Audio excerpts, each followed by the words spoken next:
آج پاکستان کا المیہ ہے، ہوش نہیں آ رہی؟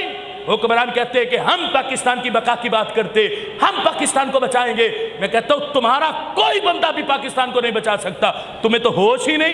آج پاکستان میں لسانی جنگیں ہیں، آج پاکستان کے اندر رنگ و نسل کی جھگڑے ہیں، آج پاکستان کے اندر ذات پات کے جھگڑے ہیں۔ جب تک مسلمان پاکستان کے ذات پات، رنگ و نسل، بولی کے اختلافات مٹا کر حضرت صہیب، حضرت سلیمان اور حضرت بلال اور حضرت عمر کی طرح ایک صف میں نہیں کھڑے ہو سکتے، اس وقت تک پاکستان کی سالمیت کی بات نہیں ہو سکتی۔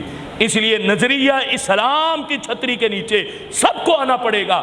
آج بلوچی پٹھان کا سر اتارتا ہے، پٹھان سندھی کے خلاف ہے، سندھی پنجابی کے خلاف ہے، پنجابی آگے سرائکی کے خلاف ہے۔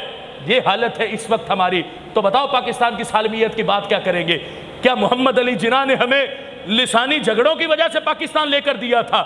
اگر اس وقت لسانی جھگڑے ہوتے تو اس پورے خطے کا نام پاکستان نہ ہوتا، پورے خطے کا نام پاکستان نہ ہوتا۔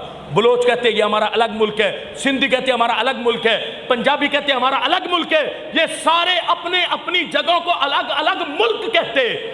لیکن محمد علی جناح نے ایسا نہیں کیا، ہمارے اکابرین نے ایسا نہیں کیا۔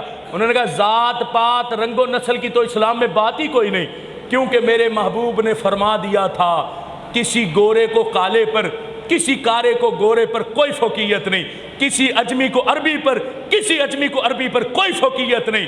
اب جس نے آنا ہے نظریہ اسلام کی